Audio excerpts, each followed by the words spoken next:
we come to the last session, Hypertension Management Strategies of 2012, and the speaker is Dr. S.C.Govind. Can I call upon Dr. S.C.Govind for this presentation?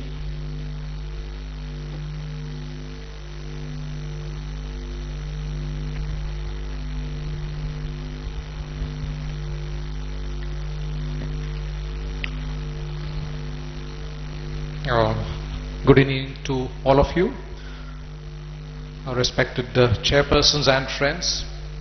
It's at the fag end of the day, you're all tired, and let me see how quick I can run through the slides. Moving on from statins, dyslipidemia, we now go to hypertension, and left ventricular hypertrophy is a very important and very widely seen sequelae. With increasing incidence of hypertension now along with other associated diseases like diabetes and coronary artery disease, we have hypertension with wide range of sequelae, and which leaves the patients very sick and with a lot of complications and other problems. Now, one such sequelae seen in hypertension is left ventricular hypertrophy. And this is a target organ response to chronic presence of arterial hypertension, and also with other cardiovascular disorders like diabetes and valvular lesions. It's also an independent risk factor for heart failure and for coronary artery disease, for stroke, for arrhythmias, sudden cardiac death, and lastly, it is a strong predictor for cardiovascular morbidity and mortality. Now, looking at this picture, there's a very advanced and very extreme form of hypertrophy. As far as hypertrophy is concerned, it is sort of classified as concentric and eccentric in a broad way. So anything which increases the afterload would be the concentric, and more of volume overload would be the eccentric. And in a non-hypertrophied ventricle, you would see the myocardium like this, and once it starts to hypertrophy, you start to see the fibrotic changes which start to happen. And there are various mechanisms apart from persistently raised BP. You also have the RAS system and other neuroendocrine mechanisms which have been implicated. And angiotensin too has a pro-fibrotic effect, and that's the reason why the ARBs and the ACE inhibitors have a big role to play whenever there is LVH. Now, how do we diagnose left ventricular hypertrophy? By ECG, by echo, and by MRI. Coming to ECG, it is still the cheapest and most widely available, and there are so many criteria here, and we look at the Cornell criteria, and then the Sokolov, and then the Rommel-Estes system, the point system. But the problem is that ECG is not sensitive, but it's got very good specificity. The other investigation which is available to us, which is sort of being considered as a test of choice now, is echocardiography. And in echo, it is the left ventricular mass which is looked at, especially the LV mass index, which is the one which is focused upon. Though we routinely look at the thickness of the septum and the posterior wall and say that there is LVH, it's not a very accurate reflection. So it is basically the LV mass index which is primarily the important parameter over there. And of course we have the cardiac MRI, which is quite expensive, and again there is limited availability. So though it is called as the gold standard, but it's very limited, and it has only certain indications when it is of use. So the focus was primarily on echo. Now, the definition of LVH is very varied. If you see the early data from here, it is from 1987 and 1984 from Devereux and Co. There are various ranges, and this would be the Framingham, and then you have the Cornell, and you have the Life Study, you have the AAC, the Penn Convention. So these have been done on a diverse population by different research groups, and that's the reason why you have these varying ranges. But whatever it is, if one uses it, one use the same range to follow up. Now, what are the risk factors for left ventricular hypertrophy? You have the major risk factors and you have the other risk factors. So we are looking at aging, and then again increasing weight, arterial pressure, especially when it is ambulatory, at work site or during exercise, and then of course not really relevant to us, higher in the African Americans, and then increased sodium intake, diabetes, hypercholesterolemia, and you have aortic stenosis and the valvular lesions along with increased catecholamines. Now, what are the consequences of hypertensive left ventricular hypertrophy? So you have LVH over there, and then you have ischemia, you have arrhythmias, and then you have ventricular dysfunction. In ischemia, you have coronary disease, the epicardial disease, and then you have the microvascular disease. And they can result in acute events or acute episodes. And then you have the arrhythmias, which cause sudden cardiac death, and then you have the ventricular dysfunction, both systolic as well as diastolic dysfunction. Now, coming to the main point, the LVH regression. It is well known that from both animal and human studies that antihypertensive therapy causes regression of LVH. And what is important is that with the regression of LVH, there is decreasing cardiovascular risk, and this is totally independent of BP lowering. So as a result, there is now a widespread recognition that it is important that LVH is identified, and once it is identified, effort should be made to reverse it. And in the event, there's also should be some prevention aspect also as a desirable treatment goal. And the various parameters again were looked on by various research groups, primarily the ECG, and also they have looked at using Echo. Now, one of the early meta-analysis was published in 1996, and then this looked at 4 categories of drugs. You have the diuretics, you have the beta blockers, the calcium channel blockers, and the ACE inhibitors. And very prominently seen, obviously, the ACE inhibitors resulted in the one which the LV mass index decreased the highest. And then we have the calcium channel blockers next, and then you have the diuretics. And beta blockers, though they did show a decrease, it was not that significant. So what really stands out is the role of ACE inhibitors in decreasing the LV mass index. Now, the other important study which came into picture was the LIFE study, and this was the one which was it was a landmark study, and it showed very strong evidence that by using angiotensin receptor blocker in the form of losartan, there was decreased cardiovascular risk in those patients, and also they also showed that there was decreased incidence of diabetes, and again a decreased incidence of symptomatic heart failure and also atrial fibrillation. And there's continuous data coming from the LIFE, and this is the most recent one published, which shows that the hazard ratio in isolated systolic hypertension as well as non-isolated systolic hypertension shows significant values over there. So there is a continuous accumulation of data as far as the LV mass index by decreasing the events can be reduced. Now, this is another group of studies, again looking at the angiotensin receptor blockers and comparing it with other drugs.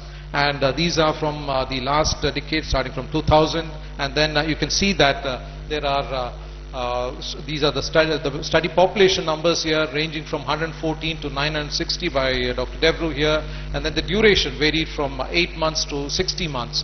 And again, there was a decrease in the LV mass index here. But again, what is very stark and very striking here is that when you compare it with the ARBs and the beta blockers, you find that it is more in the ARBs. Again here, very significant decrease in the in losartan, candesartan when compared to the ACE inhibitor, and again in the valsartan and amlodipine also was seen. And lastly again the losartan and atenolol. So what is striking again is that it is the ARBs which cause a significant decrease in LVH. And there have been attempts to go beyond this, and most recently this study looked at a group of patients who were treated. The hypothesis, the objective was to look at the neuroendocrine mechanisms. So they wanted to block both the RAS as well as the sympathetic neural system, and they used 2 groups of patients here. This is the inhibitory arm, and this was the neutral arm here. And this they use valsartan and another inhibitory drug here, and then this was with amlodipine, and this was a neutral arm here, and both groups had equal BPs, but the reduction in the LV mass index was significant in this group as well as the one with the sympathetic neural system inhibition. So again, showing that just by lowering the BP, LVH is that is not the only issue. You have to look beyond other mechanisms also. And what is the prognostic significance of the regression? Again, very clear evidence here published in 1998. If you look at the LVH, these are the regressors, the blue, the purple ones, and then you have the non-regressors here. So these are patients who were combined, and then these are the ones with the left ventricular hypertrophy. So those who regressed had lower number of cardiac events. Now, there has been some data which is still gathering and still waiting for more numbers, wherein the role of statins and LVH has been looked at, and this is again looking at two sides of it. One is to look at the hemodynamic overload, and the other one is to look at the expression of certain genes and certain growth factors here. So one is by giving statins, it cuts off a pathway, and then wherein like the eNOS and the nitric oxide it is increased, and then that causes vasodilatation, and then there is increased neoproliferation also, and improves the hemodynamic, decreases the hemodynamic overload. And on the other side, the statins also have been shown in a limited number of studies wherein it can decrease the growth factors, it can decrease oxidative stress, and this results in improved coronary flow and improvement in systolic and diastolic functions, and also some amount of electrical instability is stabilized over there. So there is some data, but still more numbers are required here. And another group of patients with hemodialysis. Again, there have been various studies. They have looked at patients undergoing hemodialysis, and this is again both hypertensives, normotensives, and then different types of dialysis, and whether they are on vitamin D. And most of them do show a decrease in the LV mass index if targeted properly. But what is the relevance of the clinical outcome? Still, it's an open area there. And this is the most recent study which has been published, and they looked at renal sympathetic denervation here. And again, this is two groups here, and here you have the one which the brown is the renal denervation, and then you have the blue which is the control here. And this is at baseline where the LV mass index is more or less the same, and then as the denervation was done, and then they progress from 1 month to 6 months, you start to see that the LV mass index starts to decline here. And this again they divide into two groups, those with LVH and no LVH, and they found that it was in the LVH group that there was more decline. So this is a promising area. This is the first of its study. So this again could be a harbinger of things to come in the future. So looking at the target for LVH regression, again this is suggested by one group, and I think we could probably adopt this in a broad way. So again looking at echocardiography and both CMR here, and again dividing it into men and women, and then you have the upper limit of 125 for echo in men, and then 110 for women, and the target would be the ones which are shown over there. So using both echo and cardiovascular. So it would be quite ideal, or it could be very broad way, a suitable objective and a worthwhile pursuit in trying to achieve these goals. There are some variables also associated with LVH regression. In hypertension, you have the baseline variables like genetic factors, you have race, gender, age, levels of LVH, type of LVH, and also the duration and severity of hypertension. So these are things which can sort of cause a variability when the treatment target is being pursued. And again, there are the treatment related variables also. And so I would like to sort of finish and conclude that LVH represents a very early preclinical but a late difficult hypertensive lesion, and it affects the heart and the cardiovascular system both, and there's an increased risk of mortality and morbidity, and it's a modifiable risk factor. And early detection and initiation of appropriate treatment leads to improved outcomes with lower mortality and morbidity with the ARBs and ACE inhibitors and the calcium channel blockers, the drugs which sort of lead the group. So with that, I will conclude. Thank you for your kind patience. Thank you, Dr. Govind, for your wonderful presentation, giving an overall view about the regression of left ventricular hypertrophy. The initial thought about a few decades back to decrease blood pressure is not to just decrease the blood pressure, but it is to basically to act on the target organ damage, to prevent the early target organ damage. This is our main idea about managing the hypertension. And left ventricular hypertrophy is one of the very important factor for increasing mortality and morbidity. And if you remember from the morning sessions, the continuum of the cardiovascular lesion, that is the left ventricular hypertrophy, the patient going into the severe left congestive heart failure, going into sudden death. So preventing this catastrophe, the basic idea is to thwart our ideas to act on decrease in left ventricular hypertrophy. And Dr. Govind has wonderfully explained to how to detect left ventricular hypertrophy by means of MRI, by means of echocardiogram, which is a very sensitive investigations to detect early left ventricular hypertrophy. And of course, ECG sometimes may not be able to detect LVH very early. For this instance, we have to do MRI or echocardiogram. And of course, going for angiogram, left ventricular angiogram and all. And the drugs which has been caused decrease in left ventricular regression is the best drug of choice. According to the JNC8, which is online, they say diuretics are the one, beta blockers, and of course ACE and ARB inhibitors are the very ideal drugs to decrease left ventricular hypertrophy.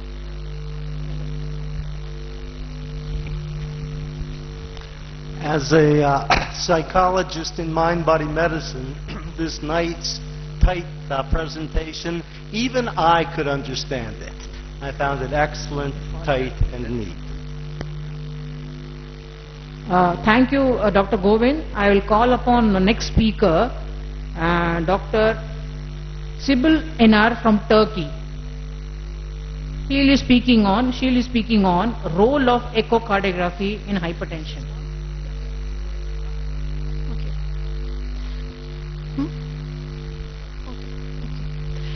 Good evening. First of all, I would like to thank the organizing committee for the invitation.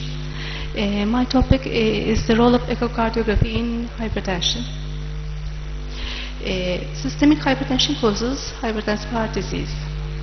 Chronic systemic pressure loading results in left ventricular hypertrophy in order to maintain normal wall stress. In early stages of hypertension, left ventricular systolic function is preserved. But in later stages, or with concomitant coronary artery disease, systolic function is also impaired.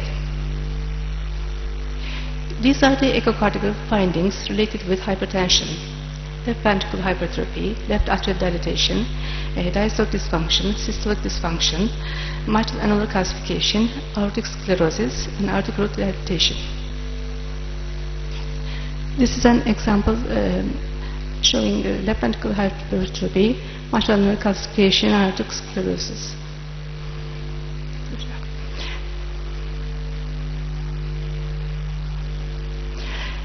Left ventricular hypertrophy is symmetrical in hypertension, concentric left ventricular hypertrophy, which involves both the ventricular septum and the left ventricular pre-wall. ACE/EAA guidelines and cutoff limits for LVH are left ventricular septal wall thickness greater than 0.9 cm for women and greater than 1 cm for men. Mild LVH, left ventricular septal thickness between 1 to 1.3 centimeters, moderate LVH between 1.3 to 1.5 centimeters, and severe LVH greater than 1.6 in women and greater than 1.7 in men. This is an example of a patient with severe left ventricular hypertrophy. According to recent studies to the speckle tracking, left ventricular hypertrophy causes different changes in longitudinal, radial, and circumferential mechanics in patients with hypertensive patients.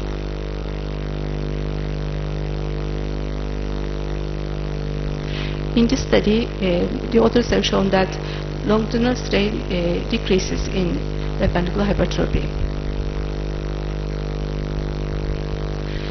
Left atrial size is a predictor of paroxysmal atrial fibrillation in hypertensive patients. Also, left atrial dilatation is related to diastolic dysfunction. As left atrial dilates, diastolic dysfunction worsens. Left atrial size can be measured by measuring the diameter or area or volume by 2D or left atrial volume by 3D echocardiography. Left atrial size is measured at end ventricular systole when the left atrial chamber is at greatest dimension, but enlargement in superior, inferior or medial lateral diameters after left atrial geometry. Therefore, anterior posterior dimension may not reflect left atrial size correctly. Volumetric assessment of left atrial size is more accurate, and volume index to body surface area is even better. Normal values for maximal LVI is 22 plus minus 6 milliliters per meter square. Recently, 3D echo assessment of left atrial volume has been shown to have little inter and intra-observer variabilities. Currently, 2D assessment is considered standard for clinical practice, but measurement of left atrial volume in 3D may be the preferred method in the future, since visualization of left atrium in 3D shape is more accurate. Two-dimensional strain based on speckle tracking is a new method which enables evaluation of left atrial function. Recent studies have shown that measurement of left atrial strain may be useful in determining left atrial function in hypertensive patients. According to the studies, it has been shown that left atrial strain values are lower in hypertensive patients when compared to normals, irrespective of the presence of left atrial enlargement or LVH. Decreasing strain values are present in all three phases of left atrial function. The reason for left atrial dysfunction in hypertensive patients is explained by the chronic pressure exposure of the left atrium, left atrial pressure rise, and reduction of reservoir and conduit functions. Diastolic dysfunction. Most common pattern seen in hypertensive patients with LVH is type 1, early relaxation abnormality. As the disease progresses, left ventricular and diastolic pressure and left atrial pressure increases, and so the normal pattern is seen. This is an example to grade 1 and grade 3. In early stages of the disease, systolic function is preserved unless coronary artery disease accompanies. Small hypertrophic left ventricle is typical for this form of the disease. Sometimes small late systolic mid-cavity obliteration is seen, but the duration of this crisis is smaller than that one seen in hypertrophic cardiomyopathy. Recent studies using 2D speckle tracking strain demonstrate that impaired myocardial systolic deformation occurs in hypertensive patients, and systolic left ventricle longitudinal strain decreases in the early stages of left ventricle remodeling. Multidimensional deformation is involved in patients with hypertrophy or those with elevated left ventricular pressure. Therefore, even though left ventricular ejection fraction is preserved, left ventricular myocardial deformation starts early.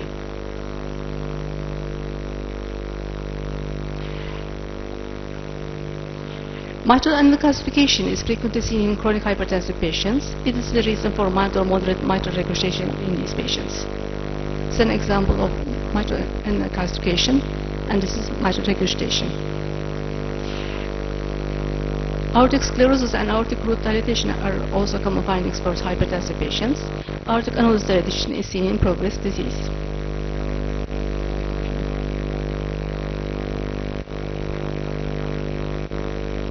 This is an example of aortic sclerosis. How about right ventricle? Recent strain studies have shown that measures of right ventricle deformation are reduced in patients with left ventricular hypertrophy secondary to hypertension. So, left ventricular hypertrophy may cause early subclinical RV dysfunction. This is a study on the impact of arterial hypertension on right ventricular deformation. Dipper and non-dipper blood pressure patterns. Non-dipper blood pressure pattern is defined as blood pressure decreasing that is less than 10%. Studies have shown that non-dipper blood pressure pattern may be associated with increased left ventricular mass, impaired left ventricular and right ventricular function. Therefore, it carries a higher risk for cardiovascular events. This is a study done by a tissue Doppler showing the influence of dipper and non-dipper blood pressure patterns on left ventricular function in hypertensive patients. And finally, stress echocardiography in hypertensive patients. Left ventricular hypertrophy is an important reason for false positive results in exercise electrocardiography or SPECT tests, but it has not been shown to affect the accuracy of stress echocardiography. Also, in patients with hypertension, a hypertensive response to exercise does not seem to affect the post-positive results of exercise echo. Therefore, exercise echo might be a good test to perform to detect coronary artery disease in hypertensive patients. Thank you very much for your attention. Thank you, Dr. Sibel Enar, for giving an overall view and a crisp presentation on the role of echocardiography in hypertension. It has given a role of 2D-dimension echocardiography, 3D, and also exercise echo to detect early CADs by echocardiogram. So I thank you very much, Dr. Sibel, for your wonderful presentation.